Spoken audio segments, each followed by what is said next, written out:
Happy Wednesday morning. Thank you for joining us here on FRC Media. I'm Keith Tebow. It's time for our weekly discussion and conversation with Mayor Paul Coogan. Mayor, how are you this week? Doing great, Keith. How about you? I'm doing well. Just some quick updates on some things since we last spoke. Last Friday, you presented a recognition to EMT Luke Farrell, who was recognized for going above and beyond. He was off duty and was able to really save an individual's life. He approached an accident and was able to take uh, initiative and help that person, and that person was transferred to Rhode Island Hospital and was able to survive his injuries. And that's something that this we hear a lot about these things in terms of people going above and beyond. But here is a member of our EMT service doing that. Right, absolutely. Luke was able to help a motorcyclist that was in a very serious accident and regretfully could have literally died right there on the side of the road. But he pulled over on his way to work. He got to work making a homemade tourniquet to slow the flow of blood in his legs and literally saved the guy's life. It's as I said at the thing. It's great when people go over and above that work for the city of Fall River or anywhere to help somebody that's in distress. And obviously, this gentleman was in a very, very bad way, but God smiled on him, and Luke was on his way to work and pulled over to help the guy and get him stabilized so he could get to a hospital. It was really touching, and it's as I said, we love hearing about Fall River residents to go over and above.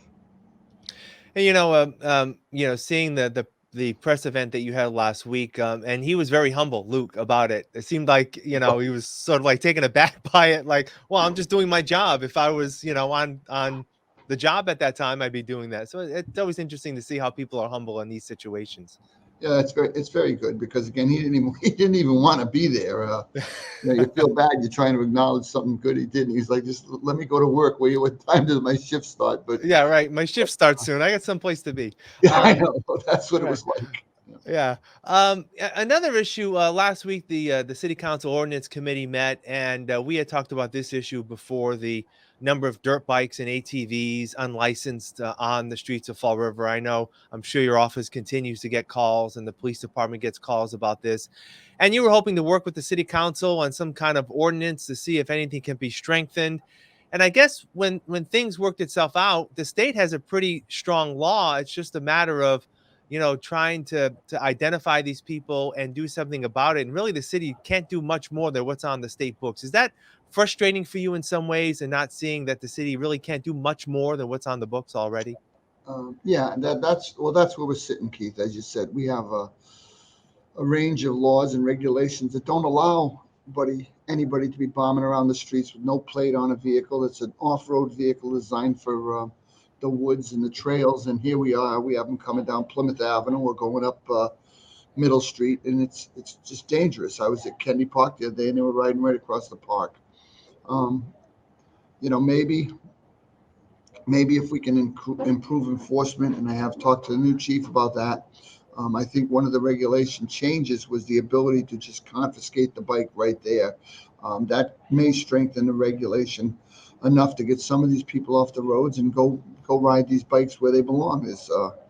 There's a whole series of trails up in Freetown that they're allowed to ride on, and that's where they should be, not going down a street in Fall River, loud as heck and scaring the devil out of everybody. We have to get these off the roads, and we're going to keep plugging away.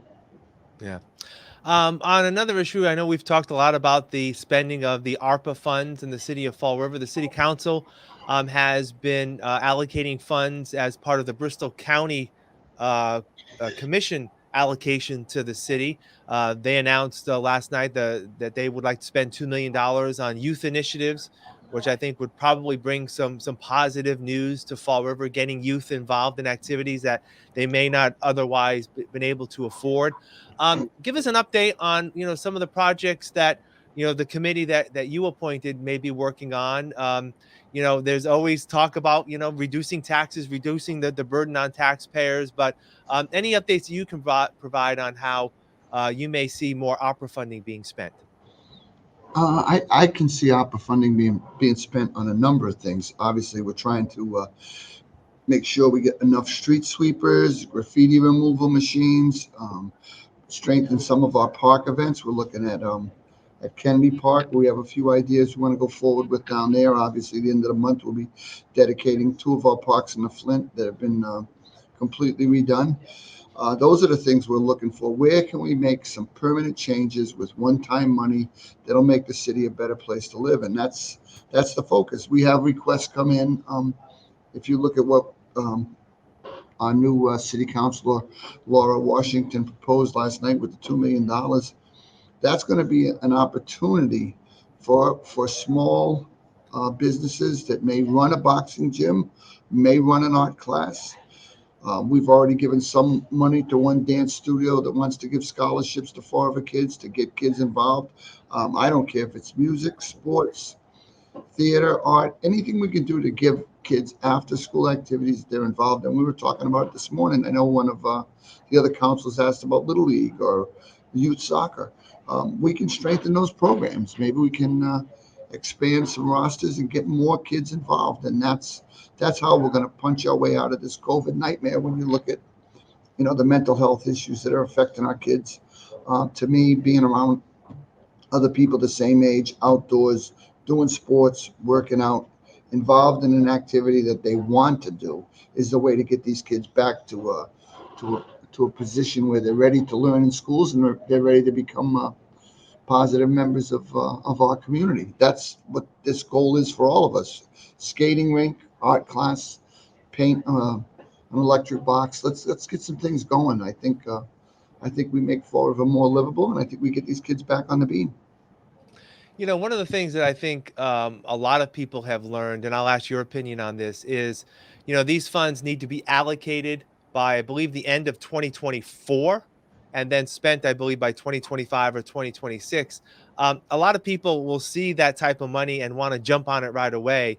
But I think we're learning that patience may be a virtue here, right? Because we may not have heard about these youth initiatives if the city had spent all its money right away, and there may be some other ideas that no one has thought of yet, right? Absolutely, and those are the kind of things you can't anticipate. They're coming forward, but you want to be able to fund them. You look at where we are in Fall River right now. There are a number of projects and proposals going on. We sit tight. One of our partners in the community came about the other day to expand pre-K. Okay, well, pre-K is something obviously everybody wants to expand, but at the same time, we're expanding it in the public schools as fast as we can. We're obviously out looking for space to put more pre-K classes. So maybe taking ARPA money to put into a nonprofit or a company that wants to do pre-K may not be the way to go right now. It may be the way to go in 6, 8 months, but we'll sit tight and see what's the best way to get most of our kids back into pre-K programs. Um, that's how I look at things. If there's a proposal, I don't rush into it and say, oh, good, that's the way to go. We take our time, we plan it out. If things adjust on the fly, that's what we'll do. But we want to do whatever we can to make Fall River a better place to live. Yeah. Yeah. Speaking of education, there was an article this morning online in the Herald News about the expansion of the career and vocational technical education, particularly at Durfee High School. The school department bought some heavy lifting trucks that actually students will be able to be engaged at. That's something the CVTE program that I believe has grown in recent years. And I think as the chair of the school committee is looking to grow that even further, correct? We expanded our programs when we went to the new school because we had dedicated shops that Right. were built for these programs. I mean, you look at, I mean, granted, at Durfee it was a big program too. The old Durfee, I'm talking about the cosmetology salon at Durfee is absolutely spectacular. The restaurant's great. You looked at that heavy equipment today where these people were learning laboring skills. We partnered with one of the unions to come in and help us so these kids would have an opportunity to work. Literally, I think we had, I don't want to talk and say something wrong, but at the same time, I think we had kids doing internships with Suffolk Construction while they were building the new Durfee. So those are the kind of partnerships Yeah. we want to form going forward. I mean, a union laborer right now makes tremendous amount of money, and well, they should, because it's a very demanding job. But those are the kind of transitions. It's funny. A lot of high schools gear college, college, college, but at some point we're going to have to take a step back, whether it's the new diamond or the expansion of the programs at Durfee, to understand that we do need electricians, we do need plumbers, we do need laborers, we do need roofers, we need people that can get out and fix things, and it's a different job, but in today's society, it's not any less money. I think in the old days people thought you made less. I beg to differ. I think a lot of those positions literally pay more than kids coming out of college right now. So Yeah. it's a good mix, and if we can strengthen it with our programs at Derby by expanding those, I think we're going to do fine.